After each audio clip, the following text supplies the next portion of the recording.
Hello friends, NK Prajapati classes में आपका स्वागत है। टॉपिक पढ़ेंगे मानसून तंत्र एवं जलवायु के बारे में। आज का हमारा मुख्य टॉपिक रहेगा एक तो मानसून तंत्र, दूसरा है जलवायु। सबसे पहले हम बात करेंगे जलवायु के बारे में कि जलवायु का मतलब क्या होता है। जलवायु की बात करें, ठीक है, तो जलवायु की बात करें तो सबसे पहला जो जैसे कि ये हमारी पृथ्वी है, ये क्या है, पृथ्वी है, और ये क्या है, वायुमंडल है। अब वायुमंडल में जो दीर्घकालीन जो घटनाएं होती है वो क्या कहलाती है, जलवायु। लेकिन जो अल्पकालीन जो घटनाएं जो होती है वो क्या कहलाती है, मौसम कहलाती है। क्या कहलाती है, मौसम। सबसे पहले भारतीय मानसून एवं जलवायु की सर्वप्रथम व्याख्या जो है अरबी यात्री अल मसूदी ने की थी। किसने की थी, अल मसूदी ने इसकी व्याख्या की थी। किसी स्थान की दीर्घकालीन वायुमंडलीय दशाएं, किसी स्थान की दीर्घकालीन वायुमंडलीय दशाएं को हम क्या कहते हैं, जलवायु कहते हैं, तथा अल्पकालीन वायुमंडलीय दशाओं को हम क्या कहते हैं, मौसम कहते हैं। जलवायु के निर्धारक घटक की बात करें तो तापक्रम हो गया, वायुदाब, आर्द्रता, वर्षा एवं वायु वेग। किसी भी क्षेत्र की जलवायु का निर्धारण अक्षांशों की सहायता से किया जाता है। किसी भी क्षेत्र की जलवायु का अगर निर्धारण करना है तो हम अक्षांशों की सहायता से कर सकते हैं। अक्षांशों के द्वारा विश्व को निम्नलिखित ताप कटिबंध क्षेत्रों में बांटा गया है, ठीक है ना। सबसे पहले अगर बात करें, सबसे पहले ये जैसे कि हमारी पृथ्वी है, ये क्या है, पृथ्वी है। ये कौन सा ध्रुव है, तो उत्तरी ध्रुव है। उसके नीचे वाला दक्षिणी ध्रुव है, और इधर वाला है पूर्वी, और इधर वाला है पश्चिमी। सबसे पहले अगर बात करें, ये जो रेखा है पृथ्वी के बीच में जो ये रेखा है, भूमध्य रेखा कहते हैं। इसी को विषुवत रेखा भी कहते हैं, ठीक है ना। और भूमध्य रेखा के जस्ट ऊपर जो 23.5 डिग्री, इसको हम कहते हैं कर्क रेखा। कौन सी रेखा है, कर्क रेखा। आगे बात करें 67.5 डिग्री, ये, ठीक है ना।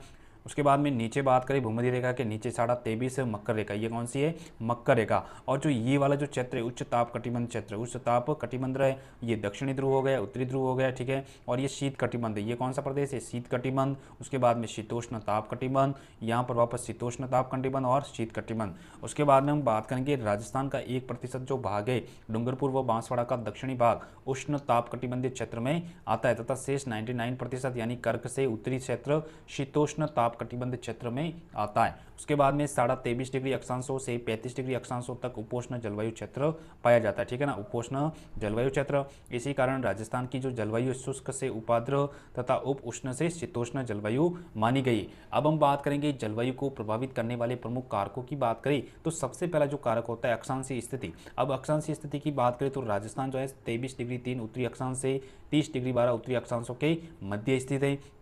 राजस्थान के दक्षिण का भाग जो है उष्ण कटिबंधीय क्षेत्र में आता है। राजस्थान का जो दक्षिणी भाग है उष्ण कटिबंधीय क्षेत्र में आता है, जबकि अधिकांश भाग जो है उपोष्ण कटिबंध में आता है, जहां ग्रीष्म और शीतकालीन में सामान्य तापमान रहता है। दूसरा है समुद्र से दूरी की बात करें तो अरब सागर का समुद्र तट राजस्थान से लगभग 350 किलोमीटर दूर है, अतः समुद्री प्रभाव क्या है, नगण्य है। यहाँ की जलवायु महाद्वीपीय जलवायु से क्या है, मुक्त है, जो गर्म और शुष्क होती है, जिससे यहाँ नमी कम होती है। समुद्र से दूरी बढ़ने पर शुष्कता बढ़ती है और आर्द्रता घटती है। जैसे कि जोधपुर व कलकत्ता एक ही अक्षांश पर स्थित है, परंतु जोधपुर की जलवायु शुष्क है, जबकि कलकत्ता की जलवायु कैसी, आर्द्र प्रकार की जलवायु है। उसके बाद में अगर बात करें आगे, तो आगे बात करेंगे भूमध्य रेखा से दूरी, ये भी प्रभावित करती है। राजस्थान भूमध्य रेखा से 2595.62 किलोमीटर दूर स्थित है। उसके बाद में स्थान की समुद्र तल या धरातल से ऊंचाई की बात करें तो प्रति 165 मीटर की ऊंचाई पर 1 डिग्री सेल्सियस तापमान कम हो जाता है, अतः माउंट आबू क्या रहता है, ठंडा रहता है। माउंट आबू कैसा रहता है, ठंडा। राजस्थान के सामान्य तापमान व माउंट आबू के ताप में लगभग 11 डिग्री सेल्सियस का क्या है, अंतर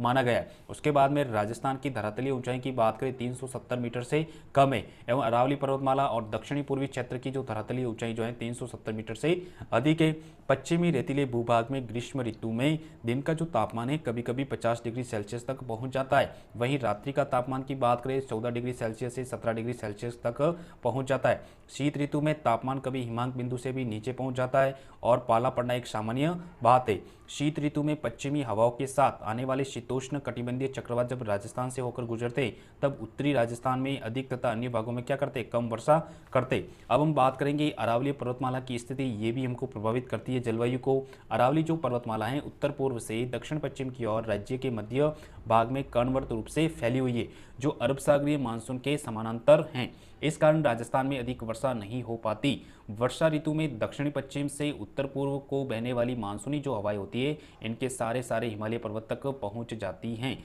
राजस्थान में वर्षा मुख्यतः दक्षिण पश्चिम मानसून की बंगाल की खाड़ी शाखा से होती है, ठीक है ना, जिससे राजस्थान में अरावली पर्वतमाला के पूर्व में वर्षा अच्छी होती है, जबकि पश्चिमी भाग में न्यूनतम वर्षा होती है।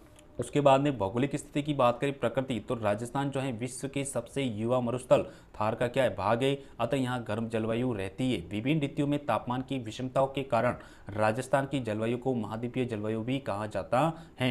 उसके बाद में राजस्थान के जलवायु प्रदेश पढ़ेंगे जो कि भारतीय मौसम विभाग के द्वारा प्रस्तुत किए गए कल पढ़ेंगे। अगर आपको वीडियो अच्छा लगा हो तो चैनल को सब्सक्राइब करें, लाइक करें, कमेंट करें। Thank you.